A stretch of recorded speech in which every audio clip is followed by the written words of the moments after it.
बच्चों, जीव विज्ञान में अत्यंत महत्वपूर्ण प्रश्नों की श्रृंखला में हम अब अपने अगले प्रश्न लेने जा रहे हैं। इन्हें ध्यान से देख लीजिए और रिवाइज करके जाइए। इन्हें इनके परीक्षा में आने की, इस वर्ष की परीक्षा में आने की पूर्ण संभावना है। तो अगला प्रश्न हम ले रहे हैं। प्रश्न है, परितंत्र के घटकों की व्याख्या कीजिए। परितंत्र के घटकों की व्याख्या कीजिए। बहुत ही आसान उत्तर है। तो आप जैसा जानते ही हैं, आपने पढ़ा होगा, परितंत्र में दो प्रमुख प्रकार के घटक होते हैं, अजैविक घटक तथा जैविक घटक। अजैविक घटक परितंत्र के भौतिक पर्यावरण का निर्माण करने वाले सभी अंश जैविक घटक कहलाते हैं। प्रमुख अजैविक घटक हैं जलवायु कारक, इसमें तापमान, प्रकाश, आर्द्रता, हवा आदि परितंत्र के जलवायुगत कारक हैं। मृदी कारक मृदा, स्थलीय व जलीय दोनों प्रकार के परितंत्रों का महत्वपूर्ण घटक है, जो पदार्थों के चक्रण में महत्वपूर्ण भूमिका निभाता है। मृदा जल, मृदा वायु, मृदा पीएच समुदायों को प्रभावित करते हैं। अकार्बनिक पदार्थ उत्पादन को प्रभावित करने वाले अवयव कार्बन डाइऑक्साइड, जल, विभिन्न खनिज, आयन आदि प्रमुख अकार्बनिक घटक हैं।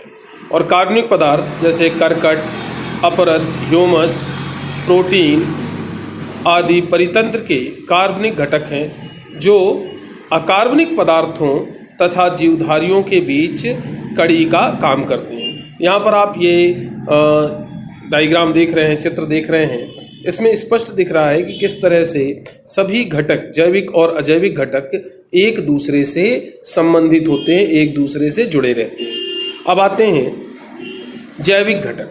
परितंत्र के समुदायों के सभी जीव जैविक घटकों का निर्माण करते हैं। जैविक घटकों के तीन प्रमुख समूह प्रकार हैं, उत्पादक, उपभोक्ता और अपघटक। उत्पादक, सबसे पहले उत्पादक। परितंत्र के हरे अर्थात क्लोरोफिल युक्त पेड़ पौधों को उत्पादक कहा जाता है। वह इसलिए क्योंकि यह सरल कार्बनिक पदार्थों जैसे H2O, CO2 को सूर्य की विकिरण ऊर्जा की मदद से कार्बनिक पदार्थों में बदल देते हैं। जलीय परितंत्रों में प्रमुख सूक्ष्म पादप होते हैं, जबकि स्थलीय परितंत्र में प्रमुख उत्पादक दीर्घपादप हैं। अब आते हैं उपभोक्ता पर। तो परितंत्र का विषम पोषी घटक उपभोक्ता के रूप में पाया जाता है। इसमें वह जीव सम्मिलित किए गए हैं जो स्वयं अपना भोजन बनाने में सक्षम नहीं होते हैं तथा प्रत्यक्ष या परोक्ष रूप में पादपों द्वारा बना भोजन ग्रहण करते हैं। उपभोक्ता दो प्रकार के हो सकते हैं, जंतु उपभोक्ता तथा अपघटक। अब आते हैं जंतु उपभोक्ता पर। जंतु सम पोषण प्रदर्शित करने वाले उपभोक्ता ही जंतु उपभोक्ता हैं। यह निम्न प्रकार के होते हैं, शाकाहारी या प्रथम श्रेणी के उपभोक्ता, या सीधे हरे पौधों का भक्षण करने वाले जंतु हैं, जैसे गिलहरी, खरगोश। द्वितीय श्रेणी के उपभोक्ता मतलब प्राथमिक मांसाहारी। शाकाहारी जंतुओं को खाने वाले मांसाहारी जंतु द्वितीय श्रेणी के उपभोक्ता हैं, जैसे लोमड़ी, मेढक। तृतीय श्रेणी के उपभोक्ता यह द्वितीयक उपभोक्ताओं पर आश्रित रहते हैं। किसी खाद्य श्रृंखला में यह सर्वोच्च श्रेणी के उपभोक्ता होते हैं, अथवा उपभोक्ताओं की यह एक अन्य श्रेणी सर्वोच्च उपभोक्ता पाई जाती है, जैसे शेर, बाघ आदि। अब आते हैं अपघटक पर। तो अपघटक विशिष्ट प्रकार के सूक्ष्म उपभोक्ता जैसे कवक या जीवाणु या विषम पोषी अवशेषी पोषण प्रदर्शित करते हैं, अपघटक कहलाते हैं। यह पदार्थों के चक्रण हेतु अपरिहार्य मतलब आवश्यक होते हैं। अब अगला प्रश्न लेते हैं। ये प्रश्न वर्ष 2020 की परीक्षाओं में पूछा भी गया था। 21 में तो जैसा आप जानते हैं कि बोर्ड परीक्षाएं हुई ही नहीं, तो 2020 में पूछा गया था। महत्वपूर्ण है क्योंकि ये 2022 की परीक्षाएं हैं। यह खाद्य श्रृंखला का वर्णन कीजिए। तो खाद्य ऊर्जा के स्थानांतरण को प्रदर्शित करता विभिन्न पोषण स्तर के जीवों का अंतर संबंधित रैखिक क्रम खाद्य श्रृंखला कहलाता है। सरलतम शब्दों में परितंत्र में किसने किसका भक्षण किया का संबंध दर्शाता रैखिक क्रम ही खाद्य श्रृंखला है। एक सामान्य खाद्य श्रृंखला सदैव हरे पौधों या उत्पादक से प्रारंभ होती है। हरे पौधों को शाकाहारी जीव खाते हैं, जिन्हें मांसाहारी जीव अपना शिकार बनाते हैं। खाद्य श्रृंखला का ऐसा प्रत्येक स्तर पोषण स्तर मतलब ट्रॉफिक लेवल कहलाता है। घास को टिड्डे खाए, टिड्डे को मेढक ने खाया, मेढक को सांप ने खाया, तो ये एक खाद्य श्रृंखला है। एक सामान्य खाद्य श्रृंखला में सामान्यतः 3 से 5 स्तर ही होते हैं। चूँकि ऊर्जा का प्रवाह नियम के अनुसार केवल 10% ऊर्जा ही अगले पोषण स्तर को स्थानांतरित होती है, अतः खाद्य श्रृंखला में पोषण स्तर सीमित ही होते हैं। एक खाद्य श्रृंखला परितंत्र के जैविक समुदाय के विषय में कुछ जानकारी देती है।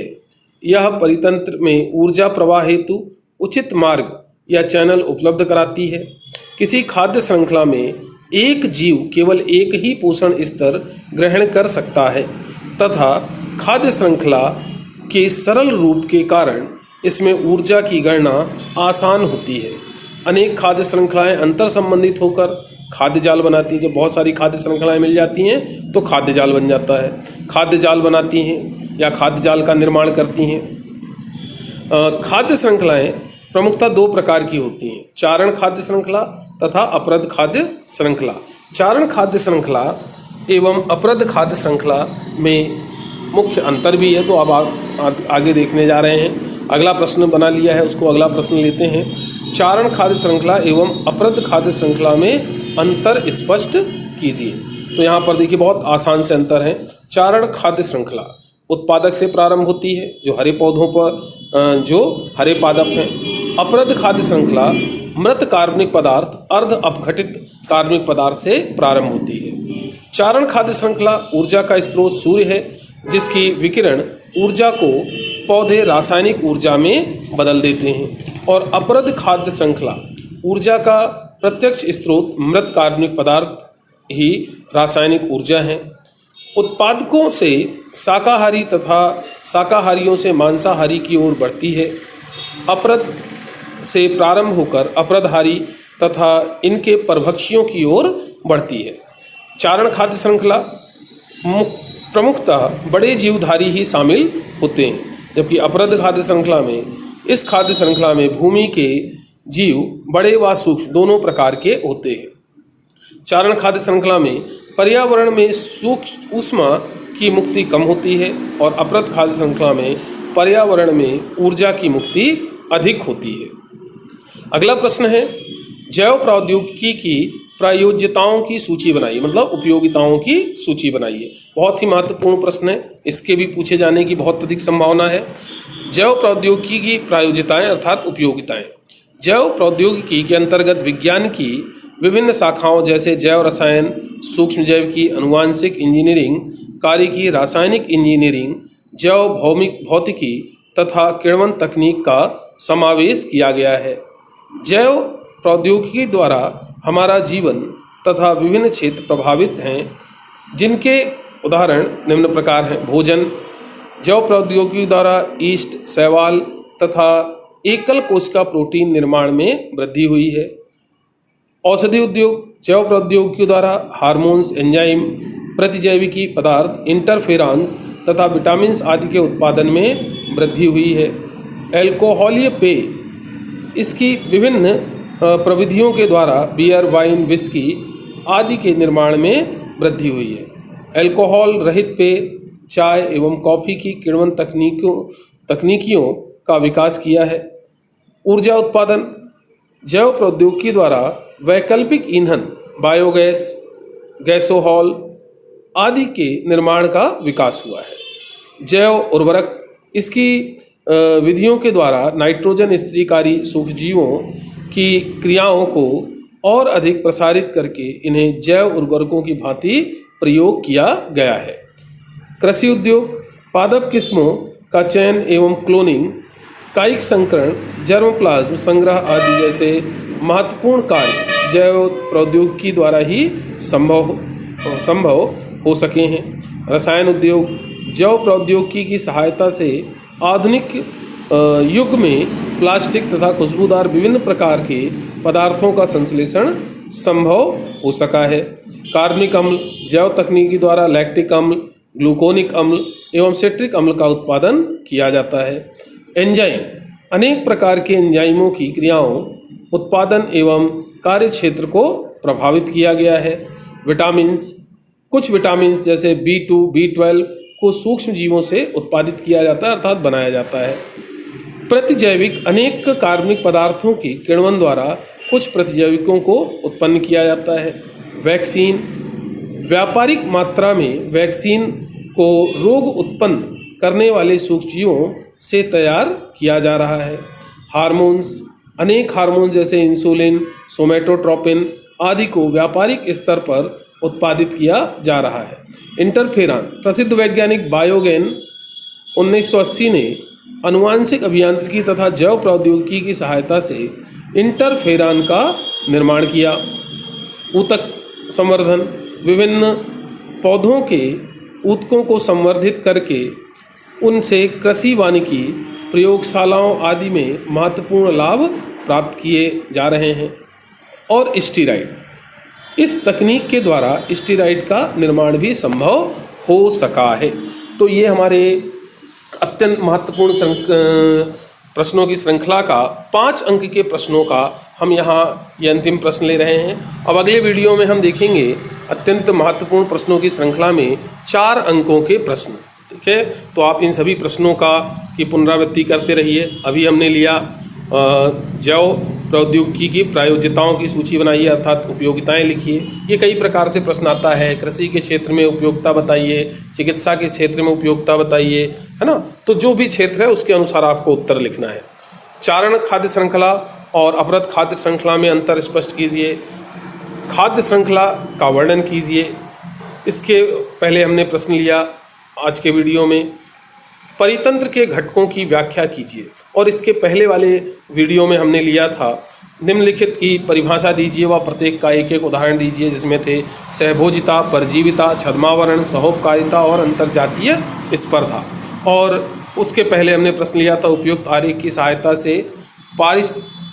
से लॉजिस्टिक समष्टि वृद्धि वक्र का वर्णन कीजिए। और इसके पहले हमारा प्रश्न था आनुवांशिक रूपांतरित फसलों के लाभ व हानियों का वर्णन कीजिए। और इसके पहले वाले वीडियो में हमने लिया था जीन चिकित्सा क्या है, एडेनोसिन डीएमिनेज की कमी का उदाहरण देते हुए सचित्र वर्णन कीजिए। और 5 अंकों की प्रश्नों की श्रृंखला में महत्वपूर्ण श्रृंखला में पहला प्रश्न हमने लिया था पीसीआर क्या है, समझाइए इसका क्या महत्व है। अत्यंत महत्वपूर्ण प्रश्न है, 2020 में आया भी हुआ था। या फिर पीसीआर का संक्षिप्त वर्णन चित्र सहित कीजिए। तो इस तरह से हमने 5 अंकों की महत्वपूर्ण प्रश्नों की श्रृंखला में ये आज 9 प्रश्न लिए। ये सारे 9 प्रश्न आप बहुत अच्छे से तैयार कीजिए, इनके आने की पूर्ण संभावना है। तो चलिए इस वीडियो को यहीं समाप्त करते हैं। अब इसके आगे हम बात करेंगे अपने अगले वीडियो में। आज के लिए बस इतना ही, फिर मिलते हैं।